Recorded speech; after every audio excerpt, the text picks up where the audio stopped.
ప్రీడెస్టినేషన్ paradox. ఒక శాస్త్రవేత్త పేరు అర్జున్. టైం ట్రావెల్ మీద మోజు. చిన్నప్పుడు తన అమ్మ ఓ పేలుడులో చనిపోతుంది. అప్పటి నుండి అతనికి ఒకే లక్ష్యం, ఆ సంఘటనను జరగకుండా చూడాలి. 10 ఏళ్ల పరిశోధన తర్వాత టైం మెషిన్ తయారు చేస్తాడు. 20 ఏళ్ల క్రితం తన తల్లి చనిపోయే రోజుకి తిరిగి వెళ్తాడు. ఆ రోజు ఒక పెద్ద సైన్స్ ఎక్స్పోలో బాంబు పేలుతుంది.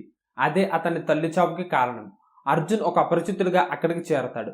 బాంబ్ ఎవరు పెట్టారో వెతకడం మొదలు పెడతాడు. అక్కడ ఓ మాస్క్ వేసుకున్న వ్యక్తిని అనుమానించుకుంటాడు. చివరికి బాంబుని డీయాక్టివేట్ చేయడానికి ప్రయత్నించే సమయంలో అర్జునే తప్పుగా బాంబుని ట్రిగ్గర్ చేస్తాడు. బాంబు పేలుతుంది. అతని తల్లి చనిపోతుంది. తన వల్లే చనిపోయిందన్న గిల్ట్తో తిరిగి ప్రెజెంట్కి వస్తాడు. అక్కడ ఓ షాకింగ్ ట్రూత్ ఎదురవుతుంది. ఒక సర్వేలెన్స్ కెమెరాలో మాస్క్ వేసుకున్న వ్యక్తి ఎవరో అని చూస్తాడు. అది తానే. ఎందుకంటే ముందుగా పాస్ట్కి వెళ్ళిన అర్జున్ తొలిసారి విఫలమయ్యాక మరొకసారి బాంబుని అక్కడ నుండి దాటించడానికి ప్లానింగ్ చేస్తాడు. కానీ ప్రతి ప్రయోగం అతనికి వ్యర్థమవుతుంది.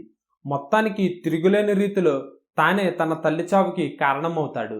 ఇదే ప్రీ డెస్టినేషన్ పారాడాక్స్.